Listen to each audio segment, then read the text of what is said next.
Today I want to talk to you about two nuncios. The first one is the ex-nuncio of Great Britain, which is the papal nuncio Edward Joseph Adams, and the second nuncio was the nuncio of the Dominican Republic, and his name was Józef Wesołowski. The first case of criminal trial to occur in the Vatican was due because of Józef Wesołowski. He was a nuncio for the Dominican Republic, and for some strange reason in 2013, 21st of August 2013, he was dismissed suddenly by Pope Francis and recalled back to the Vatican. The first lie.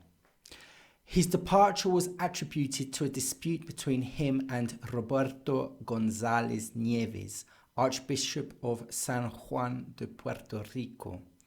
Cardinal Nicolás de Jesús López Rodríguez, Archbishop of Santo Domingo, told the press on the 27th of August that Wesołowski was a great friend and a great advocate of peace. He said that the dispute between Wesołowski and González arose from the latter's support of Puerto Rican independence. I don't know why the Pope would recall somebody for having an opinion. That is not true. In July 2013, López Rodríguez reported to Pope Francis personally that the papal nuncio of the Dominican Republic, Wesołowski, had been engaged in sexual abuse of minors, or it was rumoured, which resulted in his recall. So based on a rumour, he was recalled immediately. Rodríguez then continued for several weeks to praise the nuncio, Wesołowski, in public and say that his recall was routine. But by the second week of September, he asked the civil authorities to investigate the matter with determination. On one hand, this López Rodríguez has done the right thing. He's told the Vatican, and the Vatican's recalled him. But he isn't telling the truth to the people. He's not told the civil authorities, he's told the Vatican first. And so this bloke is now gone home and he's not going to be looked at or interviewed by the local authorities. Not that they can, because he's a diplomat anyway, because the nuncio is a diplomat for the Pope. But he's told the Pope, the Vatican, before the civil authorities. And the civil authorities should have been notified at the same time or before, considering the law was broken in their land. So we have to give some credit where credit is due. On 2nd of September 2013, it was reported Wesołowski had been dismissed because he was involved in the sexual abuse of minors. So now it's out in the open. The next day, Agripa Núñez Callado, rector of Pontifical Catholic University, mother and teacher, said that Wesołowski had been recalled to the Vatican because of child abuse allegations. Lie number 2. A spokesman for the Catholic Bishops' Conference of the Dominican Republic then disavowed Núñez Callado's statement and called Wesołowski's summons to Rome routine. He called the allegations of child abuse by Wesołowski rumours and added that there is no evidence against Wesołowski. So this is a big lie. You see, this is the problem. When the church says rumours, it means that they've got allegations or proof. So when the church starts covering up, when we find out that they've been covering up, no one believes. So the credibility of the church has gone. And in this case, we can see quite clearly that they're lying and covering up. And if the church wants to be taken seriously, it's got to be more honest. The church has lied twice so far. I think, if my theology serves me correctly, there might be a law in the Bible concerning the Ten Commandments and lying. Not sure there, but I think that might be. So it might be quite good if these people who are protecting a paedophile might not lie and might keep to the laws that they're trying to propagate to other people. Just a humble suggestion. On 4th September 2013, Dominican Republic authorities launched an investigation into Wesołowski's conduct.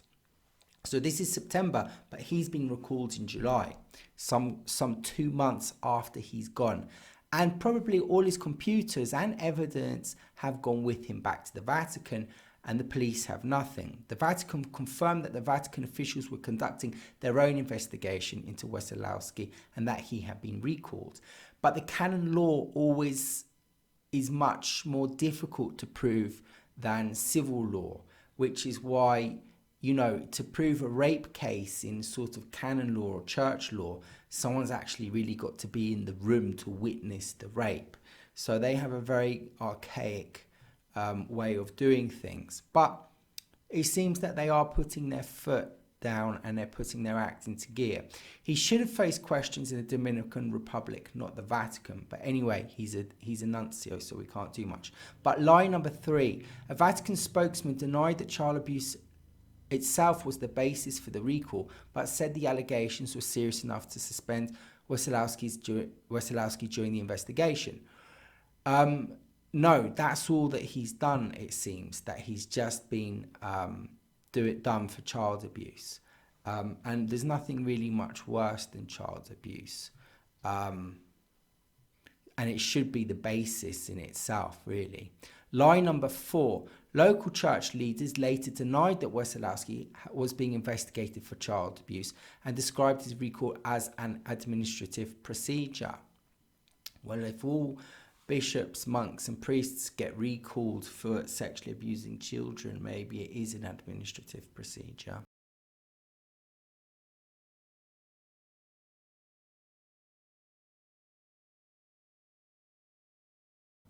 So the church is protecting paedophiles. The church told one of Wesołowski's pervert pedo friends, who was also accused of pornography alongside him,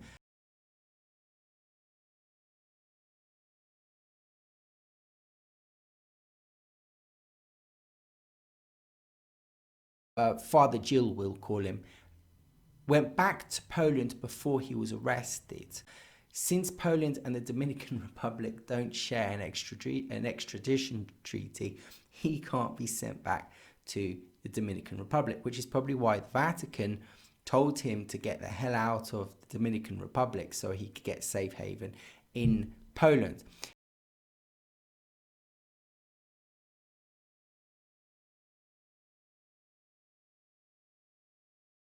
He now is in safety. Polish officials arrested Jill on the 17th of February 2014.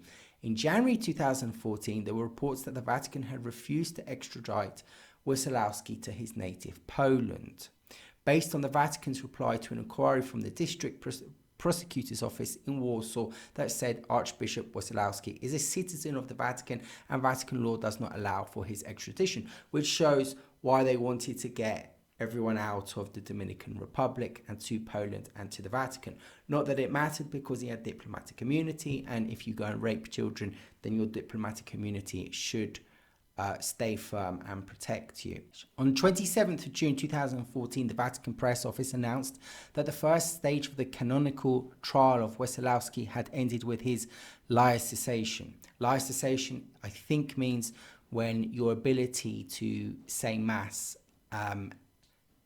is stopped. According to a report prepared by IT investigators for the prosecution in the Vatican, thousands of sexually explicit photographs and videos were found on computers he used. Well, why are they in the Vatican? If that's evidence, then that should have been kept in the Dominican Republic. Why is that suddenly there, unless the police have given those computers to them or to him, or whether when he went he took the computers? It sounds a bit strange. Why are those computers there? Should they not be in the Dominican Republic? The trial was postponed on the 11th of July because of an unexpected illness which put him into intensive care. Wesołowski was found dead in his residence in the Vatican on 27th of August 2015. A Vatican statement said that he had likely died of natural causes. Don't lie. They got rid of him, didn't they? They put something in his coffee so that he didn't say anything. Because this is high up, this is a diplomat of the Pope. I mean, these people are chosen by the Pope, and if the Pope's choosing paedophiles, to speak for them, that's big stuff. So it's probably better that he committed suicide or had a little bit of scopolamine or cyanide or something in his early morning coffee, so that he doesn't have to speak at any canonical investigations. Now, the nuncio to Great Britain, Edward Joseph Adams, in 2001-2002, abbot from St. Benedict's Abbey, resigned. He was then sent to Rome to go and do a job for the Vatican or for the bank. And his elder in the monastery there wasn't told that allegations of rape, sodomy, buggery against him had been made. And it seems very likely that the church knew exactly what Soper was up to, sent him off and kept it all quiet. Now, when there was the investigation inquiry into child sexual abuse, which is called ICSA, they asked for further information. That further information was turned down. They then went to the nuncio of Great Britain, which is Edward Adams, and Edward Adams not only refused to give them the information, but just refused to speak with them, just refused to send any letters. One of the victims wrote to the nuncio, and the nuncio also ignored him. And then a journalist called Stephen Bleach, for the Sunday Times, contacted the nuncio's office. And he wrote in the Sunday Times, "The man who picked up the phone at his office residence, i.e. the nuncio in Wimbledon, actually laughed at me. When he'd recovered, he said, no, absolutely not. The nuncio does not give interviews to anyone." The secretary laughed. So, that's how they do things, the civil authorities in the Dominican Republic probably laughed at by the Vatican, and then people trying to communicate with the nuncio are laughed at as well over child sexual abuse. So we have two nuncios which are behaving extremely bad. Why is the Pope not looking into Edward Adams's behaviour? Did the Pope actually condone Edward Adams and ask Edward Adams not to release any investigation into the ICSA because it would open up a can of worms and cause more problems? If so, then the Pope himself is actually covering up child sexual abuse, and maybe the Pope should be asked a couple of questions why this is going on.